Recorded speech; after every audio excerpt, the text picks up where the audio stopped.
Success occurs when preparation meets opportunity. And many times in life you don't know when the opportunity is going to present itself. But if you're always preparing for when the opportunity occurs, then you'd be ready to take advantage. Seize the moment, as they say. And at the moment I'm watching the Olympics in Tokyo. And what an incredible event. I am just loving watching the Olympics. And one of the things that I notice is that the amount of Olympic and world records that are being broken. So these sports people are breaking records left, right and centre. Australia and New Zealand have won more medals than any other Olympics, which is quite amazing. And what that says to me is these Olympians have been preparing. When this time came for the Olympics, they're ready to seize the moment, to be their best, to maximise their chances of winning the Olympic medal. But what is unique about these Olympics as compared to other Olympics is that you know exactly when the Olympics is going to be. Every 4 years, this month, this date, this time is when I'm going to be competing. So it's easy to plan for that and prepare for that. But this Olympics is unique because it's already a year overdue and there's a lot of uncertainty whether it's going to even go ahead because of what's going on in the world at the moment.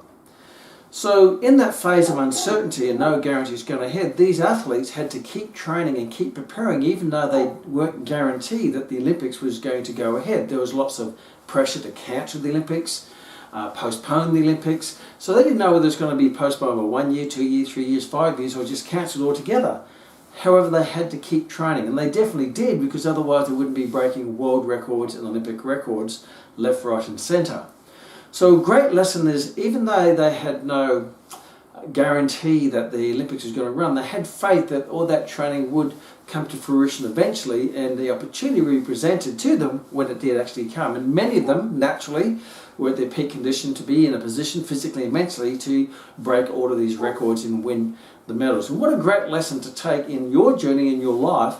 Always be in the phase of preparation for the next opportunity that may come down your path, whether that be a career opportunity, a business opportunity, a sporting opportunity, whatever the opportunity. If you're always preparing, when that opportunity comes, you can say, yes, I will do that because I'm prepared for that, rather than, well, I can't because I'm not ready yet. And that's one of the lessons I learned when I was young as a gym instructor working in gyms, and I was the gym instructor where I wrote programs and took people through the gym.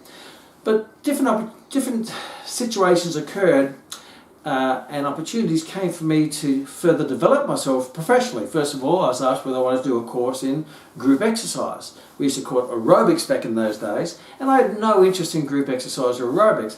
However, I thought to myself, if I learn this skill, then that may become useful for myself down the track if I'm going to spend the rest of my life as an exercise professional, having group exercise skills, teaching groups of people in music and movement, then that could be a valuable skill for me to have, even though it wasn't, no opportunities were on my radar for that skill. I did the course anyway. Then I started teaching and I developed that skill and ended up teaching for many, many years. And that skill has come in handy many times in my career. You know, whether I'll be doing a corporate presentation, they ask me, hey, can you do a group exercise class, or can you take this group to do some exercise here, or whether it be, and I said, yes, I can do that, because I knew I had the skill to do it. And those skills also developed in choreographing, bodybuilding routines and getting paid. So that skill was very useful for me many, many decades after I developed it, even though when I developed it, I didn't have any guarantee or any certainty that it would be useful. I was put in a time when I could have taken an aqua aerobic class, teaching water aerobics or water exercise.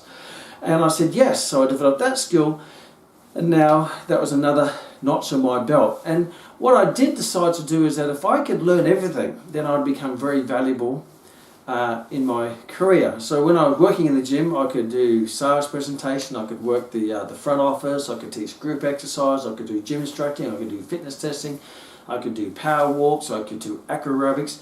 So my thought pattern was, if the gym gets into trouble and they have to make people redundant and start firing staff, I'd be the last one standing, because you wouldn't get rid of the person who can do everything. Because even though my specialty was strength training and gym instruction, I was a generalist, means I could do lots of other things. So I took that lesson and started saying yes to everything and continually developing my skills, developing my qualifications and my courses and my knowledge that has served me well throughout my 39 years now as an exercise professional. And that's what I encourage you to do, is to never stop learning, never stop developing, because if you keep developing those skills, you keep doing extra courses, then that's going to serve you well. I was talking to a gentleman today who's a Mac student, and his ultimate goal is to become a physiotherapist. But his mindset, great mindset, is that if I learn the skill of becoming a personal trainer and exercise professional, then that's going to make me more valuable as a physiotherapist. And as I share with him, it says, if you're applying for a job as a physiotherapist, and I have all these resumes, and all the other resumes have physiotherapy degree to physiotherapy, and then one of the resumes has physiotherapy degree and a qualified exercise professional, then straight away you go to the top of the pile. So my suggestion is, do the things that you need to do to always get your resume on the top of the pile, or put you in the front of the line of opportunity. A lot of our graduates do the business diploma, and again, as I share with them, I believe business skills is vital in a personal training or fitness or exercise professional career. Because what I do know, being in this profession for many decades now, is that the people who understand business become the most successful in fitness, whether they're running a business or working in someone else's business, because they're going to be the most valuable person in that business, because they understand how the business works and can differentiate what's important and what's less important.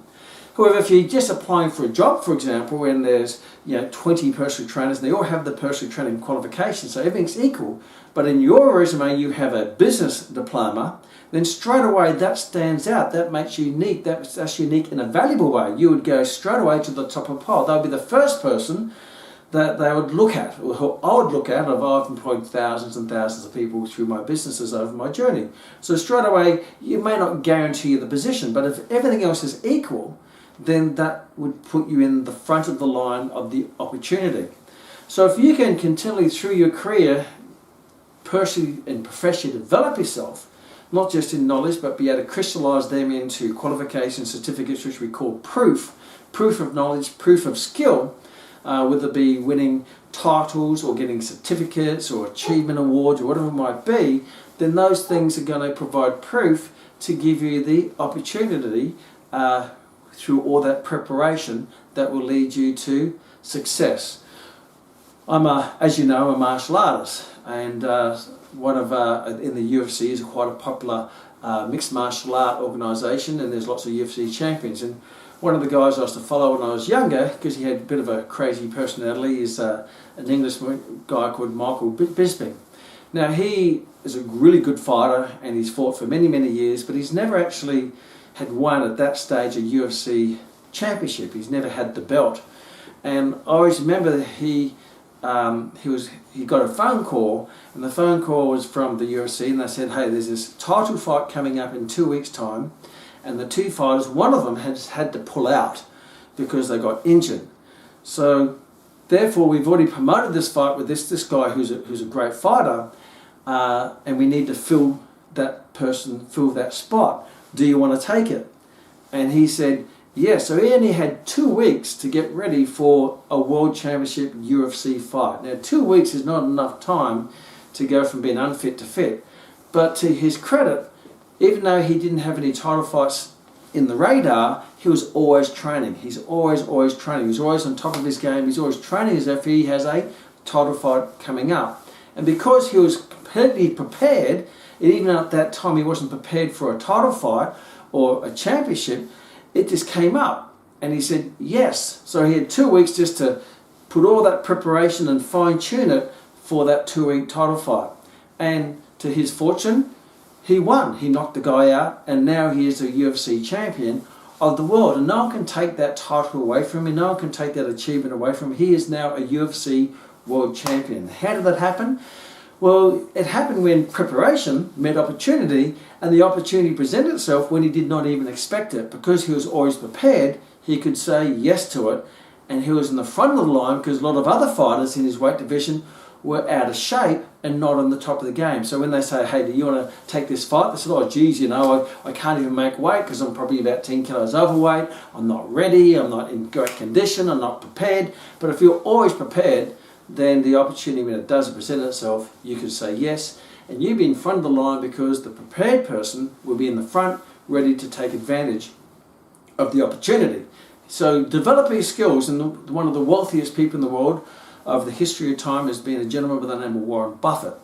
Now, if you don't know who Warren Buffett is he has an investment company, Berkshire Hathaway, and his wealth has always been, he's always been in the top 1, 2, 3 wealthiest people in the world.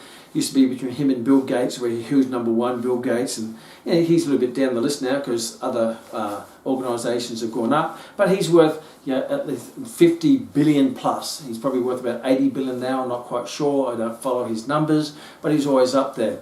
And he was being interviewed by a student from Africa, of all places. And the student asked, he said, so what do you do when you live in a country where the value of money and inflation is going up, the value of money is coming down, and what do you do? And he beautifully said, well, it doesn't really matter what the value of money is. It doesn't really matter what is happening to inflation. What most matters is the value of the skills that you're developing. Because if you can develop your skills, once you develop a skill, you have that forever. Like now, if someone calls me up and say, hey, can you do a group exercise class? I could say, yes, even though it's been decades since I've taught a group exercise class, because I have that skill forever. Someone says, can you do an acro class? Yes.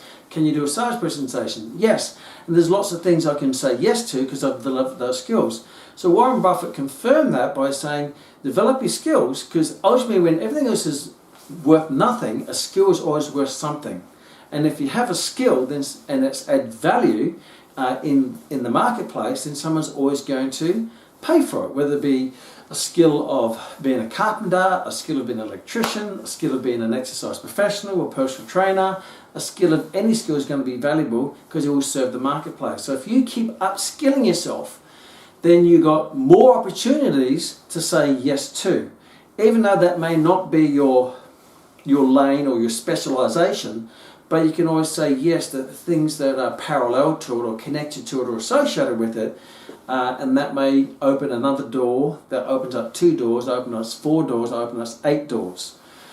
So what I'm saying is a lot of time people, what they do is they'll develop a qualification and that's the end of it. They say, that's it, I've got my certificate. A lot of people's education stops when they get their high school certificate and that's the end of their learning. But the successful people in their fields are the ones who are always developing their skill, developing their knowledge, because they want to keep growing with a market that will continue to present greater opportunities, whether that opportunities in learning how to train people online or train people in parks, in groups, in specialised fields, whether it be rehabilitation, or whether it be with medical conditions, or whether it's for elite athletes, or whether it be for children, or whether for the elderly. If you can continually develop all those skills, even though you would have your preferred specialisation, but keep developing everything else, and if you do have a preferred lane or preferred specialisation, make sure you keep developing that, so you'll be always on top of your game. Therefore, you'll always be in the front of the line for the next opportunity that the marketplace will present to you. But many times you don't know when the marketplace is going to present you with the opportunity. A lot of people will say, I'll get ready when the opportunity comes, but by the time you get ready, the opportunity's already gone to someone else because you weren't ready. So always be in the ready position by always be in the process of preparation, learning, upskilling, doing stuff, and getting out there, and then you find that you will always be ahead of your game and follow the Kman principle, continue and never-ending improvement. See you in the next Kmax.